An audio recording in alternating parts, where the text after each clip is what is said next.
coming in from Ayodhya and the Ram temple. All of that coming up in the next 20 minutes. Let me take you through the headlines.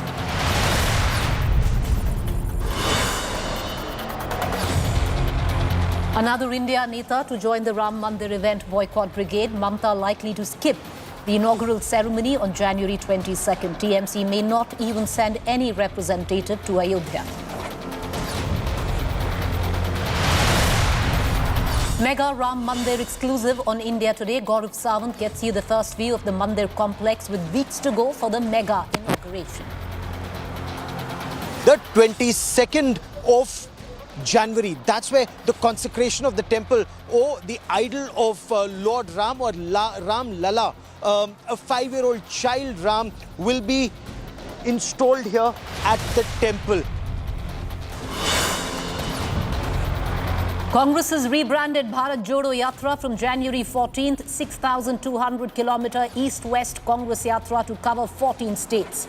Congress's bus Yatra to start from Manipur and end in Maharashtra. Politics peaks over Home Minister's CAA warning after Amit Shah called CAA law of land. TMC and Congress hit out, ask why CAA only in opposition-ruled states. Muslim League Jammu Kashmir, which has been involved in anti-national activities, has been banned for 5 years under UAPA by the centre. Language row reignited in Karnataka after pro-Kannada activists go on a rampage in Bengaluru, blackening English posters, billboards and nameplates. Bengaluru top cop assures ramping up security. Rajnath Singh visits Poonch Rajouri sector. Defence Minister gives a stern message on civilian killings, says it's also the responsibility of the army to win hearts of the people.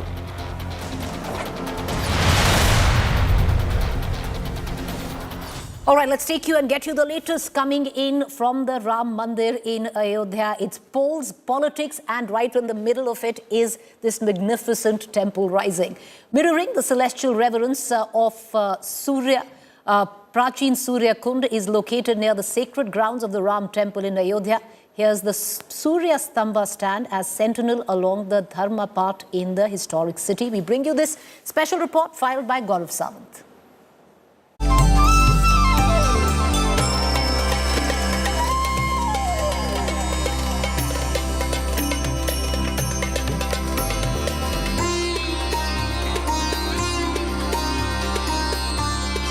The regal columns and a reflective pool.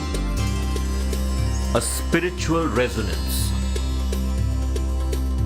A timeless reverence. A celestial symphony dedicated to Surya Devta. According to ancient religious texts, Lord Ram is a Suryavanshi, a descendant of the sun god. The Surya Kund mirrors the celestial reverence for Bhagwan Surya near the sacred grounds of the Ram temple in Ayodhya.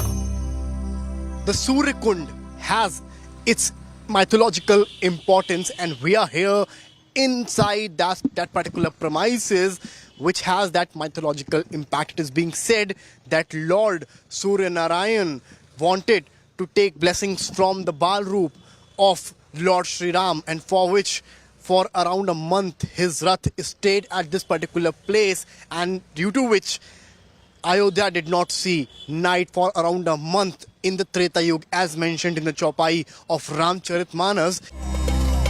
A serene sentinel of devotion, steeped in faith. ये जो कुंड देख रहे हैं आप, इसका निर्माण राजा दर्शन सिंह ने करवाया है। जब उनको कुष्ठ रोग था, वो अपना इलाज सभी देश विदेश सभी तरफ करवाए, परंतु कहीं ठीक नहीं हुआ। वो पानी ले जाकर के राजा को दिए। राजा ने जैसे जलपान किया तो वो जल जहाँ जहाँ उनके शरीर में गिरा वहाँ का कुष्ठ रोग सही हो गया। अब अपने महल में गए, रात्रि को विश्राम किया। सूर्य भगवान उनके स्वप्न में आए और उनसे बोले कि त्रेता युग में हम यहाँ आए थे, यहाँ पे हमारा चरण पड़ा है, इसके प्रभाव से आपका कुष्ठ रोग सही हो गया। और उनसे बोले कि आप यहाँ पे कुंड का निर्माण कराइए, जैसे आपको लाभ प्राप्त हुआ है वैसे मेरे अन्य भक्तों को भी लाभ प्राप्त हो। The sun never sets in Ayodhya. Surya Stambhs stand as sentinels along the Dharmapath in the historic city. As Lord Rama was a Suryavanshi king, you can clearly see a total of 25 Surya Stambh pillars. The Surya pillars are being erected around the rods of Ayodhya, and this is the evening time, and you can clearly see how beautifully these are glowing. The pillar is 6 feet high and 5 feet in diameter, and a 10 mm circular glass light has been installed atop each pillar. The pillars have integrated carvings and reflect similar designs as installed in the Ram Mandir. Each pillar is 5 feet in diameter, topped with a circular glass light. Intricate carvings mirror the design of the Ram temple. Surya Stambhs installed at 25 locations in Ayodhya. With Samarth Srivastav in Ayodhya, Bureau Report, India Today. All right, so what we're going to also get you in the next few days is the inside ground report as the temple rises, filed by my colleague Gaurav, and all the politics that's swirling around it. But with that, let's shift focus to the big political story of the day. The Congress is going to embark on a Bharat Jodo Yatra 2.0. All of this coming together right ahead of the Lok Sabha polls. Congress has announced its rebranded Bharat Jodo Yatra. Rahul Gandhi is all set to travel across 14 states and 85 districts, and this yatra is called the Bharat Nyay Yatra. How is it different than what was the Bharat Jodo Yatra? Well, there's a lot of difference. Topography, demography, and the number of kilometers, and also the end game. Here's more.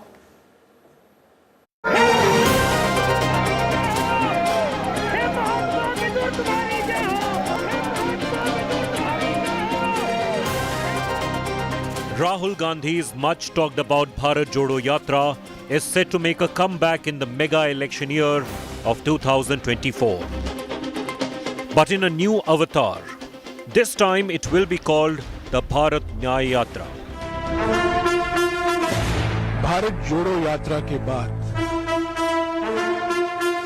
अब राहुल गांधी जी के नेतृत्व में भारत न्याय यात्रा 14 जनवरी से लेकर 20 मार्च तक 14 राज्यों से गुजरेगी. This yatra will cover a distance of 6,200 kilometers. This yatra is covering 14 states and 85 districts. With the great experience from the first Bharat Jodo Yatra, Congress party is expecting this Bharat Nyay Yatra is going to be also a most historic yatra of this country. Led by Rahul Gandhi, the Bharat Nyay Yatra will stretch from Manipur in the east to Mumbai in the west, covering 14 states and 85 districts. It will commence on January 14th with Congress President Mallikarjun Kharge flagging it off from Imphal. The yatra will span around 6,200 kilometers and is scheduled to conclude on March 20th. Rahul Gandhi ji, who has led a yatra which is Bharat Jodo Yatra from Kanyakumari to Kashmir, has made a big impact and rejuvenated the Congress party in the north to south yatra, and this is going to be a east to west yatra. Therefore, this yatra is also a very important yatra. मुबारक हो, भारत जोड़ने की कोशिश कर रहे हैं, वतन को एक करने की कोशिश कर रहे हैं. ये जो नफरतें मजहबों में शुरू कर दी है, इनको खत्म करने की कोशिश कर रहे हैं. इसमें क्यों नहीं शामिल? While the Bharat Jodo Yatra helped Congress gain traction and virality, its impact in the recently concluded assembly elections was limited. This time too, the BJP is dismissive, terming the yatra Bharat Jodo Yatra.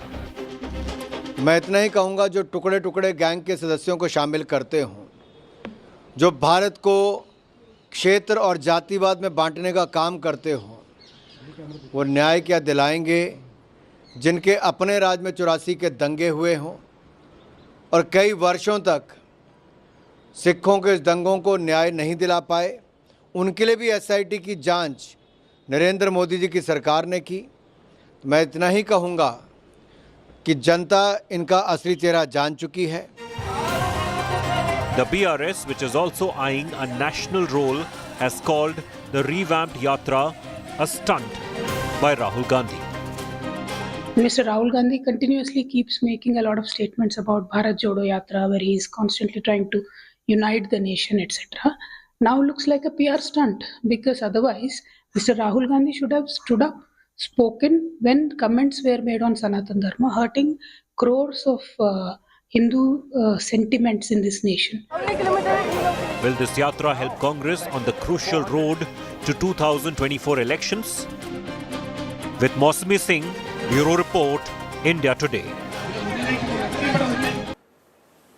Congress MP who walked quite a bit with Rahul Gandhi during the Bharat Jodo Yatra joins us right now. Manikam Tagore, appreciate you joining us. Mr. Tagore, first up, what is the intent of the Bharat Jodo Yatra, which is now the Bharat Nyay Yatra in its second version, Mr. Tagore? The main purpose of the Bharat Nyay Yatra, which is going to start from the Sankranti Day on January 14th from Manipur, is going to make the connection with the people on the issues related to the social justice and to the more connect with the people on the basic foundations of the pillars of the constitution itself. And the Yatra is going to travel around 6,500 kilometers across India, and it is going to from Manipur to Mumbai. This Yatra will become a major instrument for us to reach out to the people of India on those issues which really affects the people. And the Bharat Nyay Yatra, which is going to commence from Imphal, that is Manipur, is going to speak about the real issues of people, and Mr. Gandhi, who is going to be on road for around 90 days continuously on this Yatra, will be crossing around 84 districts as of now and Lok Sabhas, and he'll be meeting lakhs and lakhs of people on this way to spread the message of Nyaya to people.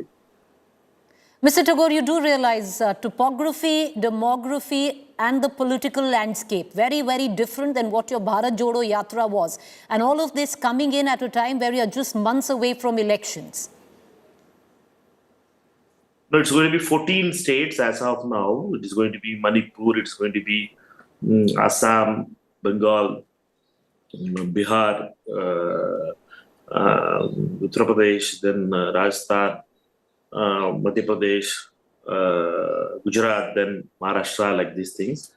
And because this is going to be it's a detailed plan will be shared with the media in the coming days. And we are very clear that the Bharat Jodo Yatra of Kanyakumari to Kashmir, which was on foot by Mr. Gandhi for around 3,500 kilometers, was of message of mohabbat and the affection towards every Indian, and the message of love and affection towards to be the main issue in that time.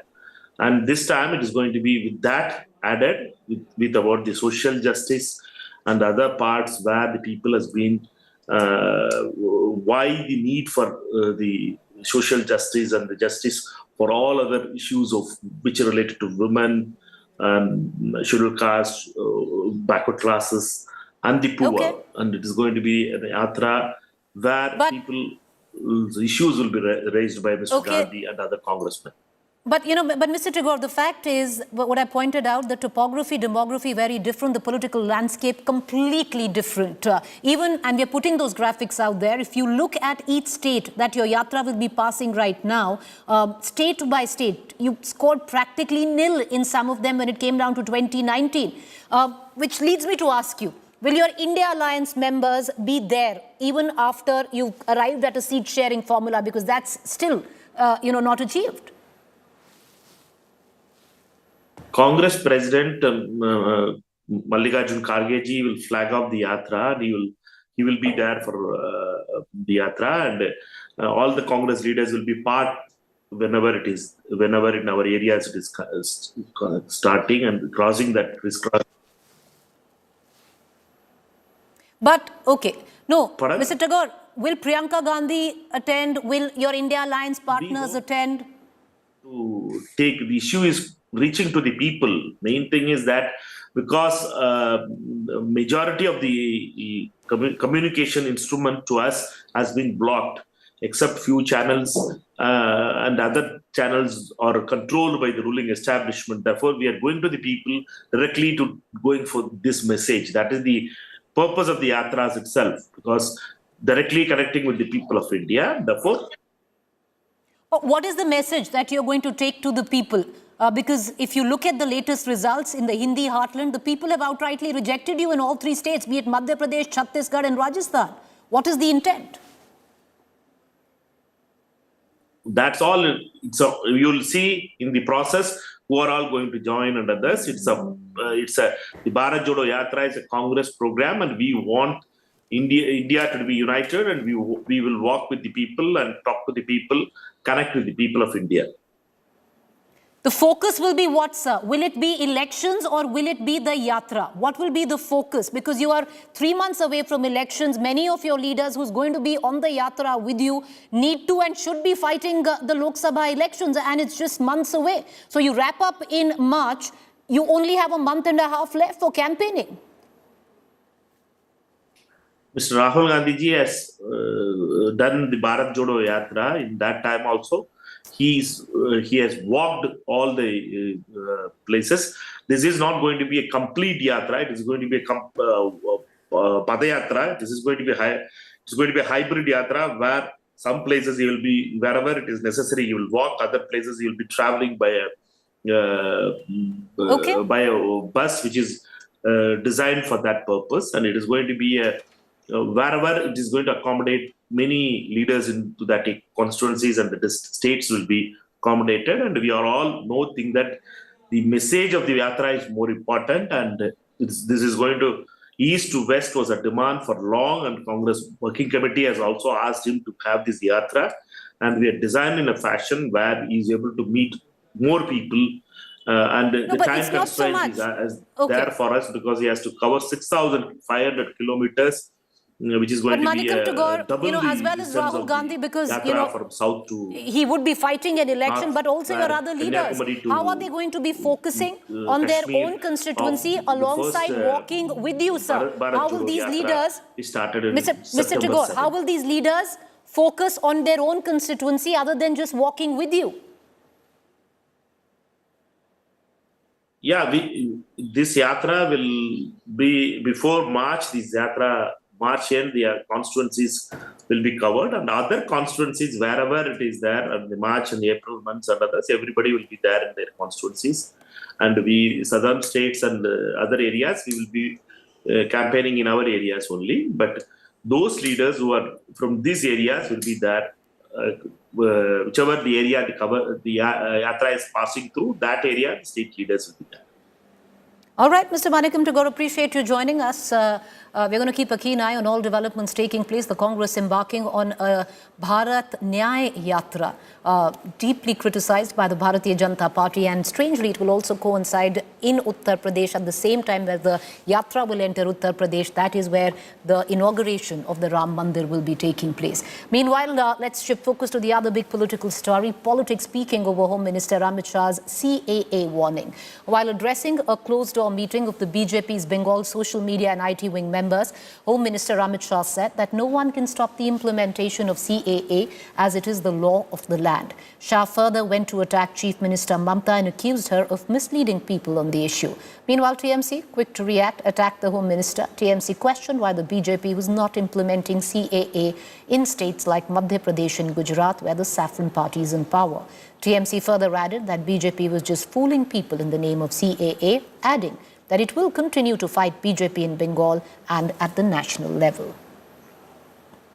पश्चिम बंगाल में Bharatiya Janata party की सरकार बनने का मतलब है घुसपैठ पूर्णतया रुक जाना और घुसपैठ को सील कर देना। पश्चिम बंगाल में भारतीय जनता पार्टी की सरकार बनने का मतलब है गाय की तस्करी रोक देना।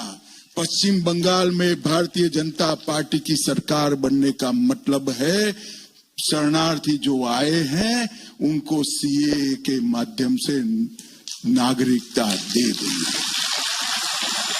और दीदी कई बार हमारे शरणार्थी भाइयों को गुमराह कर रही कि सीएए होगा नहीं होगा, कानून बनाकर रुक गए। आज मैं आप सबके सामने कहकर जाता हूं, सीएए इस देश का कानून है, इसको कोई रोक नहीं सकता, सबको नागरिकता मिलने वाली है। ये हमारी पार्टी का कमिटमेंट है। जो भाई आसपास के राज्यों से प्रताड़ित होकर यहां आए हैं, उनको धर्म परिवर्तन की धमकी देकर भगाया गया है, उनके सम्मान की, उनके मान की, उनकी संपत्ति की, उनके अच्छे जीवन की रक्षा करना हर हिंदुस्तानी का फर्ज है और ये होकर रहेगा। दीदी आप चिंता मत करें। Every time you people say that the citizen, whenever you come to West Bengal, that CAA will be applied only in West Bengal. Why not in any other states where BJP ruling states like Madhya Pradesh, Gujarat? Every time you come to Bengal, you make fool of the people of Bengal. The people of Bengal have elected 18 Lok Sabha MPs from Bengal. So whom the people are you fooling to? All the people of West Bengal are the citizen of West Bengal. They are the citizen of India, and we will fight with our all energy, with all our boldness, and people of India will fight for their last breath. All right, with that, it's a quick wrap. On the other side, on To The Point this evening, we have an exclusive interview lined up with retiring Supreme Court Judge S.K. Kaul, once again reigniting the collegium debate. Lots more lined up in that interview that's coming up next. So stay with us.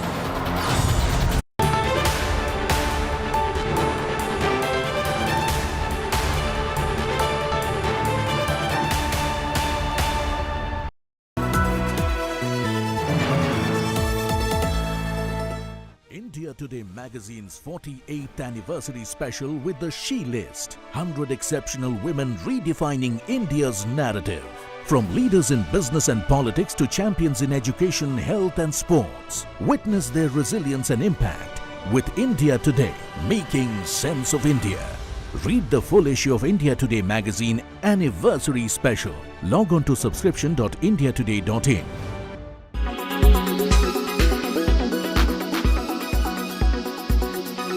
इन लोगों का जो पूरा के पूरा ये चिक किचकिच दिखाई पड़ रही है, 24 के चौराहे से 34 के चौक पर पहुंचने की चाल है, इससे ज्यादा कुछ नहीं है। अब 24 में मालूम है कि 24 के चुनावी चौपाल पे कोई वैकेंसी है नहीं, तो धीरे धीरे जो है वो कांग्रेस की खटारा गाड़ी में खुर्राट सवारी बैठ करके और 34 के रास्ते पे चल रहे हैं। उन्हें मालूम है कि 34 में भी क्या होगा। इसीलिए हमने कहा ना कि अभी इनके आपस में जितनी सुरफुटौल है, जितने इनके गठबंधन में विरोधाभास है, जितनी महत्वाकांक्षी टकरार है, वो सामने दिखाई पड़ रही है। मुंबई बैठक में यूं भी सभी 28 दलों ने तय किया था कि किसी को भी चेहरा नहीं बनाया जाएगा। दिल्ली बैठक में अनावश्यक कुछ साथियों ने ऐसा किया, अब उस पर बयानबाजी शुरू हो गई है। नीतीश कुमार जी को बहुत बड़ा पद मिल चुका है, वो इस गठबंधन के निर्माता हैं और जातिगत जनगणना और आरक्षण का कोटा बढ़ाने के बाद वो 2024 में जो मुद्दे होंगे उसके भी निर्माता हो गए।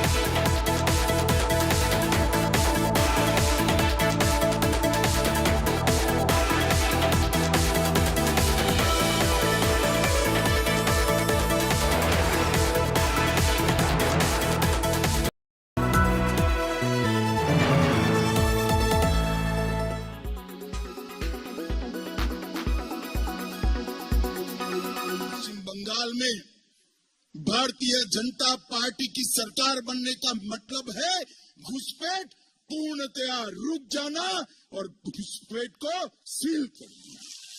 पश्चिम बंगाल में भारतीय जनता पार्टी की सरकार बनने का मतलब है गाय की तस्करी रोक देना। पश्चिम बंगाल में भारतीय जनता पार्टी की सरकार बनने का मतलब है शरणार्थी जो आए हैं उनको सीएए के माध्यम से नागरिकता दे देना। और दीदी कई बार हमारे शरणार्थी भाइयों को गुमराह कर कि सीएए होगा नहीं होगा, कानून बनाकर रुक गए। आज मैं आप सबके सामने कहकर जाता हूं, सीएए इस देश का कानून है, इसको कोई रोक नहीं सकता, सबको नागरिकता मिलने वाली है। ये हमारी पार्टी का कमिटमेंट है। जो भाई आसपास के राज्यों से प्रताड़ित होकर यहां आए हैं, उनको धर्म परिवर्तन की धमकी देकर भगाया गया है। उनके सम्मान की, उनके मान की, उनकी संपत्ति की, उनके अच्छे जीवन की रक्षा करना हर हिंदुस्तानी का फर्ज है और ये होकर रहेगा। दीदी आप चिंता मत करिए। You people say that the citizen, whenever you come to West Bengal, that CAA will be applied only in West Bengal. Why not in any other states where BJP ruling states like Madhya Pradesh, Gujarat? Every time you come to Bengal, you make fool of the people of Bengal. The people of Bengal have elected 18 Lok Sabha MPs from Bengal. So whom the people are you fooling to? All the people of West Bengal are the citizen of West Bengal. They are the citizen of India, and we will fight with our all energy, with all our boldness, and people of India will fight for their last breath. Co-powered by PolicyBazaar.com. Her family होगी insured.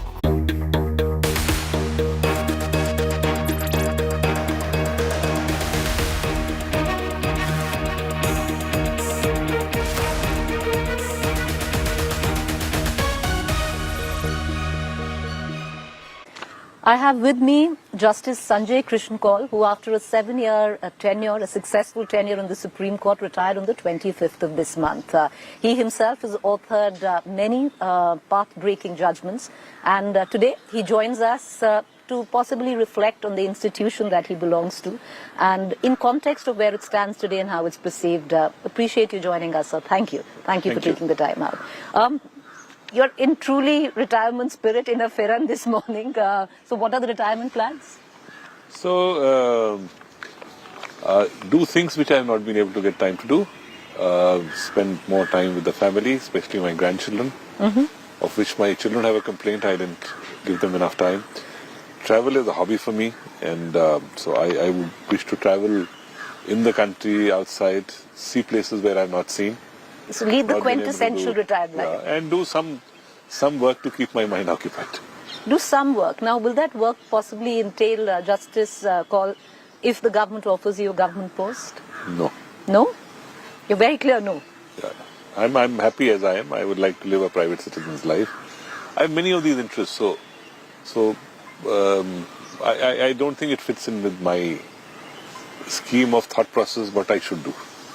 May I ask you a question, Justice Kaul? Then what are your views on possibly government appointments after retirement? Should there be a cool-off period?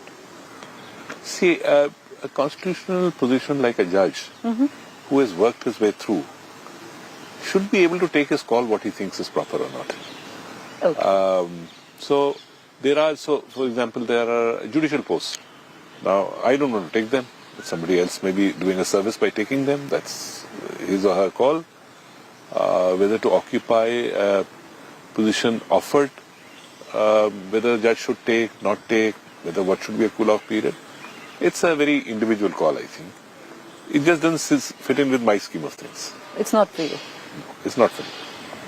Justice Kaul, I want to start with maybe your last judgment, which was Article 370. Now, as a Kashmiri yourself, you've spoken about, the important observation in that is You've talked about generational trauma. You've talked about displaced Kashmiris.